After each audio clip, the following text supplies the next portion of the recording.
Hello, welcome to today's edition of Route 664, the Road to Human Kindness. I'm your host, Les Winston, and I'm with you here as the national spokesperson for socialsecharity.org. That's a project of the Endow America Network Foundation, and we are all about endowing America. And we are all about making lives better all the way around using a new formula that we've evolved to, which is 664 equals E squared. Sounds a lot like the theory of relativity. This is the theory of social secharity. 664 equals E squared, where E equals endowment. My guest this morning is Blaine Barlett. Blaine is a person who helps others. You're a coach, as I understand it, a very, very high-level coach. I was looking at a little bit at your site. You're in Whidbey Island, one of my favorite places in the whole world. I did at one point get caught in a snowstorm in Fort Apache. Is it? There's a place where we couldn't get across the ferry. Couldn't take the ferry. Yeah, Fort Wayne or Fort Casey. One of the two forts. Yeah. Yeah, and I had to dig myself out of the snow because the motel people said, "No, the snowplow will be here tomorrow." But anyway, that's my memories of that. I know you don't. I'm surprised we even had a snowplow. Yeah, because snow is so rare up here. In any case, Blaine, talk to me a little bit about, one of the things that we're very interested in discussing are the philanthropic projects that are happening out there where people are trying to change the world. So maybe give us a little thumbnail sketch of what your work is all about. Yeah, thanks, Les, and thank you for making this slot available. I appreciate it greatly, and it was a true honor to have you on our office hours show a couple of weeks back. I was just entranced and enthralled by the work that you're doing with 664 and with Secharity. It's kind of like, wow, this is very cool.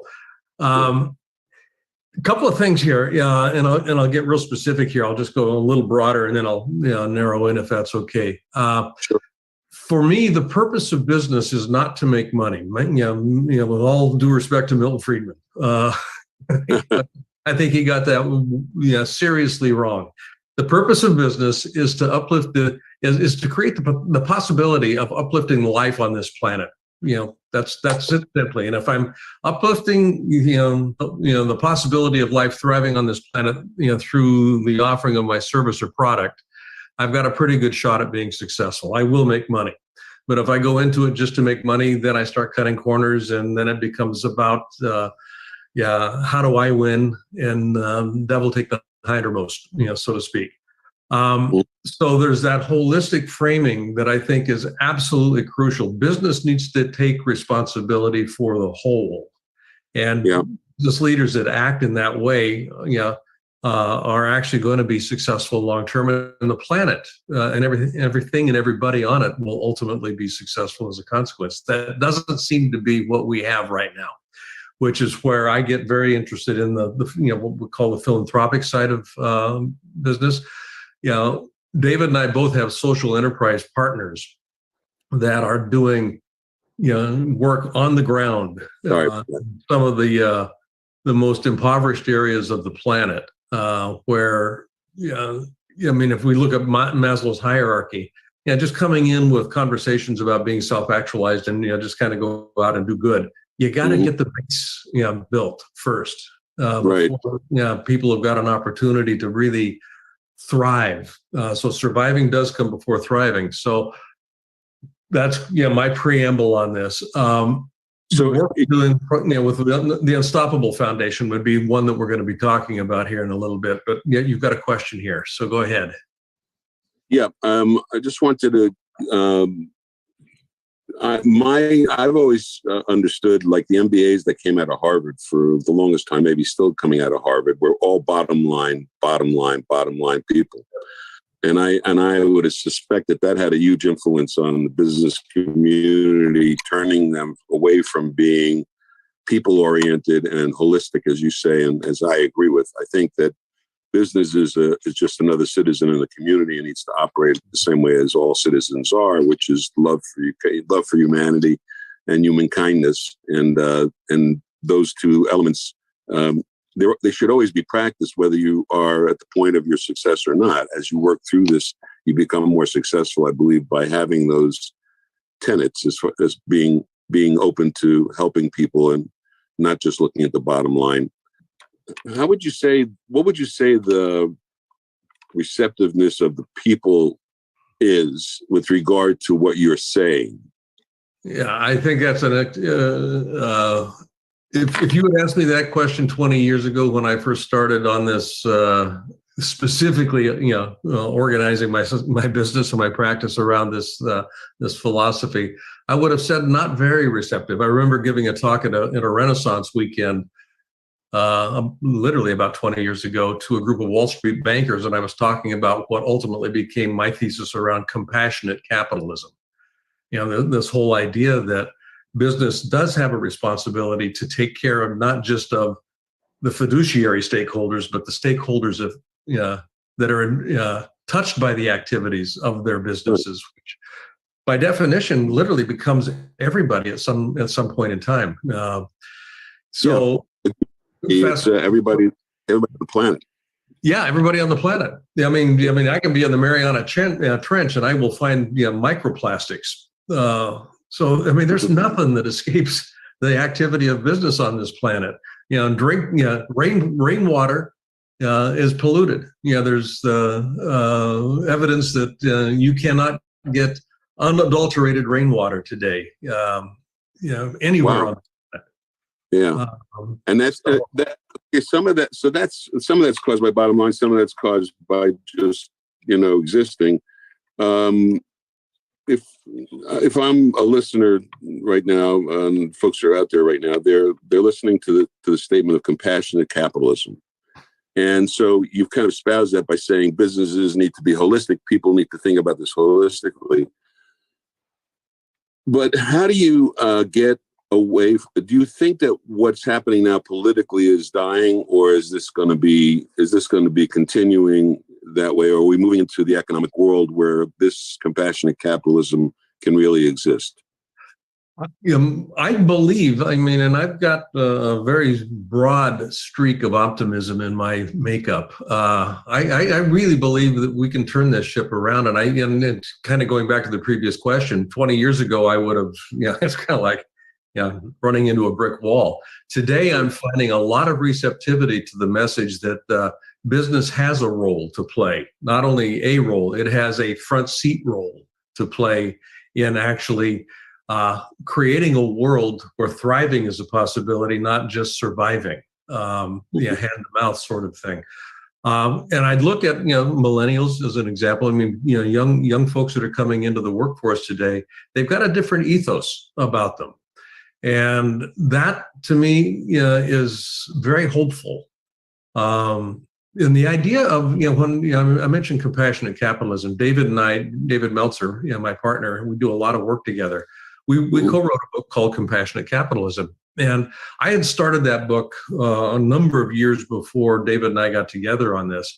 And part of the genesis was, a book that John Mackey and Raj Sisodia wrote, which was Conscious Capitalism. But conscious capitalism left a little. It was like a nice. It's like writing Green Moon. Yeah, it was. There was a piece that was missing, and consciousness. To be conscious of the economic ecosphere that I operate in as a business is one thing. What's the action that I take as a consequence of that? And that's where compassion came into play. And compassion is predicated on the experience and the realization that everything is connected. It's impossible for me to be compassionate towards anything that I do not feel connected to. So by bringing in the idea of awareness, of consciousness, that was the first step. But then it has to be behaviorally leveraged. So the behavioral analog to consciousness for me is compassion. Well, we would like to add to that the symbiotic relationship between what we're talking about and what you're talking about is very, very real, in the sense that we're about compassionate individualism. That compassionate individualism is the formula that we're talking about, the theory of social security. is actually compassionate individualism, meaning that an individual can use what the government has given us to create an endowment for themselves and then an endowment for the world. And when they view things in that light, that they're creating something at all times that will be left behind, that is an act of compassionate human kindness, they reflect on themselves in a different way. And it also creates a much more successful underpinning of everything else that comes after that, because the individual's financialism is more important right now at this time. And people, I think that this generation is beginning to recognize that, because they have seen the failures and they have seen what it's like when you don't act as an individual. If you start to rely on the social welfare of the system, you lose all individualism. And so we need to get to that point again. When we're discussing this with our people who are interested in what we're talking about, and when we're doing the actual advising to people, the biggest question they have is, what about my kids? What do I do with my kids? And so I'm just curious, do you have a way of branching from generation to generation what you're talking about? Is there more than the shirt sleeves to shirt sleeves concept in what you're discussing? Yeah, there is. And this, I mean, we'll go full circle back here to some of the work that we're doing with the Unstoppable Foundation. Yeah, and the focus there is on kids, recognizing that the kids, and I say kids just in a very generic way here, but we really are focused in sub-Saharan Africa. But the kids are the future. And so what is the models that we can bring to them that they can begin to leverage as they move into their adulthood and literally move into primacy in the economic world? Not only are we working with these communities, and we've got over 100,000 people that are directly impacted on a daily basis right now with what we're doing. Clean water, healthcare, medical care, economic development, education, and fundamental education for the kids. Those are the five UN pillars. But what we're adding on top of that is a leadership academy and a conversation about what does it actually mean to be a leader in your community. And this is leader without title. Leaders exist. The way I define a leader, first of all, it's somebody that causes movement. That's all any leader does. They cause movement in a system. And by that simple definition, everybody's a leader. However, not everybody's effective in that process. And effectiveness has to do with, is the movement producing the kind of actions I need to get the results that I say I want? So that opens up an interesting conversation for these kids around what are the results that you're wanting to produce in your life. We start looking at that through the lens of compassion, through the lens of sustainability, through the lens of endowment, as you're talking about, through the lens of, in Adam Smith, enlightened self-interest, not rational self-interest. That then begins a whole educational process about how do I leverage the education I'm getting to that end. And that becomes the metric of effectiveness, leadership effectiveness. And it's not dependent on title or role. It's dependent on an individual taking responsibility for the experience of the world they're actually manifesting for themselves. And liking themselves in the process. Absolutely. And, the thing that I did want to ask you is whether or not financial literacy plays a role in that educational process for young people, and to what extent? Hugely important. It's one of the things that we bring into the communities that we work with is concepts that are organized around such things as micro lending. Muhammad Yunus's work is pretty important there, but a lot of these folks don't have even a basic understanding of just kind of cash flow structures. I mean, just the mercantile business. How do you actually develop a business that is sustainable over time? So, all of that. And part of the way that I work with it and the work that we do with our clients, and this is not just with, the clients we're working with on the foundation. This is what I do also with my business clients. Money is just energy. It's money is just energy. And when you look to nature, and this conversation is actually easier to have in indigenous parts of the world, working with some of the folks we work with the foundation, because they're so close to nature. I grew up on a farm. Nature has been my most important teacher, my most valued teacher. And there is nothing in nature whose purpose is to accumulate resources. Mm-hmm. Everything in nature is a center of distribution in some way, shape, or form. Mm-hmm. Everything in nature is organized around giving. There's this flow through. Money is a resource. How man has screwed that up. Oh boy, we have. And this is where I'll bring Ayn Rand into this. Fountainhead, Atlas Shrugged, all of the stuff that kind of goes on with that. The focus on John Galt, who's the protagonist in those books, on stand on your own. You be your own. You don't need anybody. Do it yourself. That is, excuse my here, but it's BS. Yeah. We all need everybody in some way, shape, or form. And the focus of my life cannot be about accumulation, rational self-interest. What's in it for me? It has to be enlightened self-interest, which is what predicated Adam Smith's, writing the book, The Wealth of Nations. Mm-hmm. The entire, economic model that we call capitalism was predicated originally on enlightened self-interest, not rational self-interest. And we have screwed that up immensely.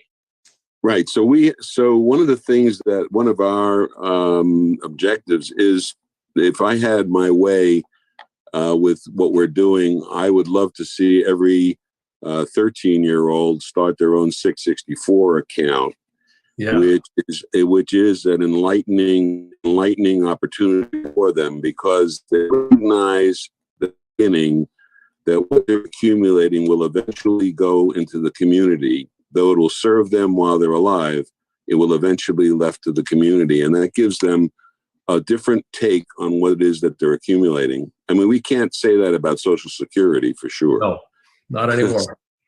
So social charity is the way that we see that happening. My guest is Blaine. I know Blaine. So Blaine Barlett. Blaine, we met through my interview with David Meltzer and yourself, and it was a wonderful opportunity. And I hope that we can get to have these discussions again. I think they're very important for people to hear on a regular basis. So I look forward to doing this again in the not too distant future. Absolutely. And David and I both agreed that we wanted to have you back on the show. And we've got an expanded version of that also that I'd like to, kind of bounce around with you about getting your participation in that too. Because these are conversations that, a 15-minute segment doesn't do justice to. No. There's all kinds of rabbit holes we can go down. I agree 100%. I'm looking forward to spending more time with you guys. It will be a lot of very good opportunities will come out of that, I'm sure, from the standpoint of how we can make the world a better place to live in. So I thank you very much, and we'll look forward to seeing you again, not too distant. Okay. Yeah, absolutely. My pleasure. And again, thank you for the opportunity to speak with your audience. Thank you. So good day, everybody. And that was Blaine Barlett. Blaine is obviously a very, very passionate and compassionate person, and they're working on some very interesting programs through Unstoppable, the Foundation Unstoppable. I'm Les Winston, and that was pre-recorded, obviously. And today I wanted to introduce a couple of thoughts to you. I know that we've been having a discussion about what 664 means and how it can be used in your financial planning. But I want you, as a young person listening to this program, to know that there's a better way to do things, and we are trying to get our grade school concept across using 664. And so what I wanted to start today was grade schools 664, lesson number 1. This is a 5-minute lesson about the number one thing that you need to know and how 664 can help you solve this issue. I think that there's a lot of anxiety in young people today. I don't know how you feel about the things that are going on, but even what they've done now with this $300 billion where they're paying off student loans. If I'm like you, a young person, I'm looking ahead and I'm saying, wow, they're doing this now, but what are the chances that they're going to do this again? You're kind of getting shut out a little bit of what might happen in the future. But I'd like to just look at that from the standpoint of what you may think about it or what thoughts you might have. People go through stages in their life where they need to be responsible, and their life is a long stage of responsibility. So they have the need to create something that helps their personal well-being continue for a long period of time. In essence, what I'm saying is that you need to plan for the future. And the way to plan for the future, and the planning for the future, will make your anxiety reduced. It'll reduce the amount of time you're going to spend worrying about what's going to happen to you in the future. And I think that these lessons will help you do that. But the primary lesson number 1, is everything about cost of living. Because with cost of living, you're dealing with the entire needs structure that you may have as you go through your life. Now, obviously, when you're 13 years old, your needs are smaller, but they are being provided by something. And they're being provided actually through an endowment from your parents. Your parents are paying your expenses while you're young. That's a form of endowment. Your parents have decided to endow you with the support that you need to go through life. Then eventually the endowment is going to come from your job, what you do, what you choose to do. How do you get to what you're going to do in life? How do you maximize those things? How do you transition from parent support to your own support and being able to make your way in the world and satisfy your own cost of living through your own work effort? And in doing that, you're going to have to do something to deal with what happens at the time when you're out here at the older ages, and we don't know how long you're going to live. But what do you do when you're out here in the older ages? How do you support yourself? What's the endowment? It was originally your parents, then it became your job. But at some point in time, the endowment is going to be investments. And what these lessons are about are a better way. By understanding what we're showing you now, you will have discovered a better way to do this kind of preparation. And so you will benefit personally if you can use this program, the 664. This is the power. This is the formula. That's the power that's driving Route 664, the road to human kindness. It's the power of 664. We call that equally to E square, where E is endowment. So I don't want to get into too many technicalities for you today, but I want to just get across one important feature. If you make this accumulation account 664, you will have a better life as a result of it. You will have less worries as a result of it. And you will eventually do something really good for the community as you build this 664. You will know that you're doing something that in the future will benefit a lot of people.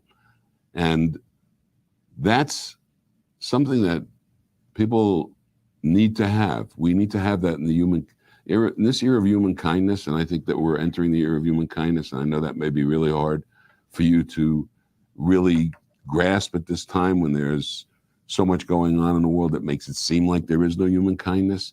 But human kindness exists, and human kindness will win out. And as Einstein said, love is the most powerful force on earth. And this is all about love. This is about loving yourself first and then loving the community later. And you can do that using the 664. So as a youngster, you may not want to grasp the importance of this, or you may not be able to grasp the importance of this right now. I can only tell you from the experience of people that I've worked with over the years how important it is for them to have peace of mind about their own finances. So if you, as a youngster, can visualize a way, or not visualize, but actually use 664 as the way to get that peace of mind, it will reduce your worries about the future. I want to make a comment. I do want to go into a little bit about current things that are happening and what I feel about it, in the sense that we're moving into we're in an economic world, and I need to stress the difference between the political world and the economic world to you, so that you can get a feel how we're changing.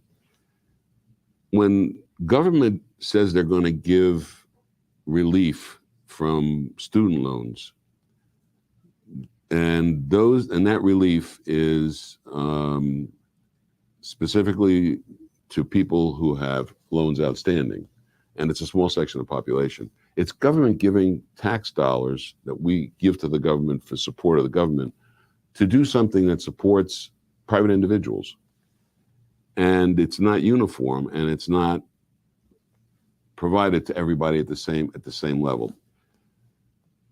But there's some things that are there that I don't think government really recognizes, and I don't think you may not recognize, and I don't want to get political in the show, but from a tax perspective, everybody that gets that $10,000 relief is going to get a 1099 from the government. That $10,000 in debt was relieved, and that is taxable. And we live in a gig economy today, and a lot of people may not want to be filing tax returns, but they're going to have to file tax returns if they get that kind of relief from the government. And you also, I'm not saying you shouldn't file your tax returns, but there's a lot of gig economy that doesn't really get accounted for. And so when the IRS hires 78,000 more tax IRS inspectors, whatever you want to call them, their job is going to be to find that $10,000 relief. I think that's part of what the problem is. And I don't think it should be happening. And so from a perspective of my view of the way the economic world exists instead of the political world, I don't think government should be paying individuals outside of what government is supposed to be doing for themselves. That's my soapbox for today. Live stream on route664.org. Everything that we're doing is live streaming there. If you go to the website at socialsecharity.org, you can find more about what we're doing with Social Security and how it's important for you to be able to utilize that. I want you to have I know that you feel that this is important, but you're not sure how to grasp it, and you can find out a lot more information at socialsecharity.org. That's socialsecharity.org. You'll find advisors there as well, and thanks for listening, and we'll see you again next week. This is Route 664, the road to human kindness.